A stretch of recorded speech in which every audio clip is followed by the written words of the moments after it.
கேள்விகளை நீ கேட்கிறாயா அல்லது நான் கேட்கிறேன்?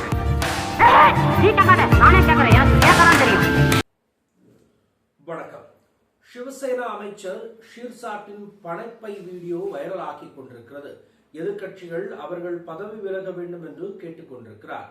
ஒரு வீடியோவில் சிவசேனா அமைச்சர் ஷிர்சாட் ஒரு சூப்பர் சொகுசு அடுக்குமாடி குடியிருப்பில் தனது படுக்கை அறையில் அவரது படுக்கைக்கு அருகில் பாதி திறந்த நிலையில், அதாவது அரை துணியுடன் பணம் அடங்கிய பையுடன் அமர்ந்திருப்பதை அந்த வீடியோவில் பார்க்க முடிகிறது. மகாராஷ்டிரா அமைச்சர் சஞ்சய் ஷிர்சத்தின் அரை நிர்வாண வீடியோ சமூக ஊடகங்களில் வெளியானதை அடுத்து அவர் மீண்டும் குற்றச்சாட்டில் சிக்கியிருக்கிறார். அவரது படுக்கைக்கு அருகில் பணம் நிறைந்த ஒரு பை காணப்பட்டிருக்கிறது. சிவசேனா அமைச்சர் சஞ்சய் ஷிர்சத்தை கையும் களவுமாக பிடிபட்ட முதல் வழக்கு இதுவல்ல என்று கூறி அவர் பதவி விலக வேண்டும் என்றும் எதிர்க்கட்சிகள் வலியுறுத்தி கொண்டிருக்கிறது.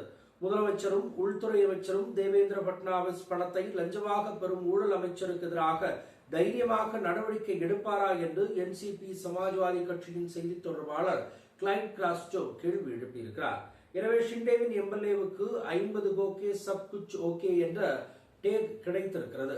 அதாவது அந்த தேர்தலுக்கு பயன்படுத்திய 50 கோகே சப் குச் ஓகே, 50 கொடுத்து விட்டால் இங்கே எல்லாம் சரியாகும் என்கின்ற டேகை தற்போது இந்த அமைச்சருக்கு கூறியிருக்கிறார்.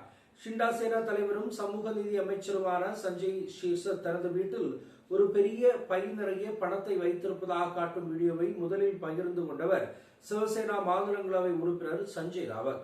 பிரதமர் நரேந்திர மோடி, மத்திய உள்துறை அமைச்சர் அமித்ஷா ஆகியோர் மற்றும் முதலமைச்சர் தேவேந்திர பட்னாவிஸ் இந்த காணொலியை கவனத்தில் கொள்ள வேண்டும் என்றும் இதற்கு நடவடிக்கை எடுக்க வேண்டும் என்றும் கேட்டுக் கொண்டிருக்கிறார்.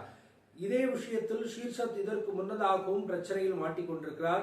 125 கோடிக்கு சொந்தமான 125 கோடி விலை மதிப்பு போகக்கூடிய ஒரு இடத்தை 65 கோடிக்கு வாங்கியதாகவும் அதில் மிகப்பெரிய ஊழல் நடந்திருப்பதாகவும் கூறி அந்த ஊழலை விசாரிப்பதற்கு தற்போது அரசாங்கத்திடம் ஒப்படைக்கப்பட்டிருக்கிறது. அதனை விசாரித்துக் கொண்டிருக்கிறார்கள்.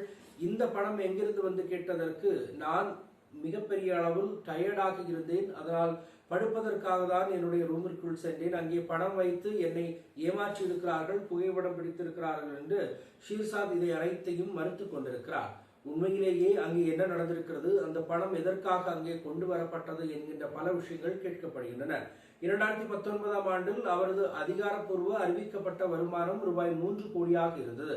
ஆனால் தேர்தல் பிரமாண பத்திரங்களில் குறிப்பிட்டுள்ளபடி 2024ஆம் ஆண்டில் அது 12 கோடியாக அதிகரித்திருக்கிறது. வருமானம் அதிகரிப்பதற்கும் சொத்துக்கள் அதிகரிப்பதற்கும் ஷிர்சாட்டினுடைய வருமானம் ஆதாரமாக புகார்கள் பதிவு செய்யப்பட்டிருக்கின்றன. இன்கம் டாக்ஸை கட்ட தவறிய ஒரு நபர், அமைச்சராக இருக்கக்கூடிய ஒரு நபர், இப்படி பண பட்டுவாடாவில் பிரச்சனைக்குரிய நபர் ஏன் இன்னும் பதவியில் வைத்திருக்க வேண்டும் என்கின்ற எதிர்கட்சிகளுடைய கேள்விக்கு இதுவரை பதில் சொன்னதாக தெரியவில்லை. பொறுத்திருந்து பார்ப்போம். மற்றொரு சந்திப்போம். நன்றி, வணக்கம். மை நேம் இஸ் ரெட் சேனலை சப்ஸ்கிரைப் பண்ணிக்கோங்க. அதுக்கப்புறமா பக்கத்தில் இருக்கிற ஜாயின் பட்டனை கிளிக் பண்ணீங்கன்னா ஒரு நியூ பேஜ் ஒன்று ஓப்பன் ஆகும். அதுலயும் ஜாயின் பட்டனே கிளிக் பண்ணிக்கோங்க. அதுல பாத்தீங்கன்னா credit R debit card options இருக்கு. இதுல உங்களுக்கு விசா, மாஸ்டர் கார்டு, ரிப்பே அப்படின்னு 3 ஆப்ஷன்ஸ் கொடுத்துருக்காங்க. அதுல நீங்க எந்த கார்டு சூஸ் பண்றீங்களோ அந்த கார்டோட நம்பர் என்டர் பண்ணிக்கோங்க. அப்புறமா கார்டோட வேலிடிட்டி மந்த் அண்ட் இயரை டைப் பண்ணிக்கோங்க. அடுத்தபடியா உங்க கார்டோட பின்னால சிவிசி கோடுன்னு சொல்லிட்டு 3 நம்பர்ஸ் கொடுத்துருப்பாங்க. அந்த நம்பரை இதுல என்டர் பண்ணிக்கோங்க. அப்புறமா அட்ரஸ் அண்ட் இன்ஃபர்மேஷன் என்டர் பண்ணிட்டு பைங்கிற பட்டனை கிளிக் பண்ணிக்கோங்க. ஒருவேளை உங்க கார்டு நம்பர் இன்வாலிட்னு காமிச்சிச்சுன்னா உங்க கார்டுல இன்டர்நேஷனல் யூசேஜை எனேபிள் பண்ணுங்க.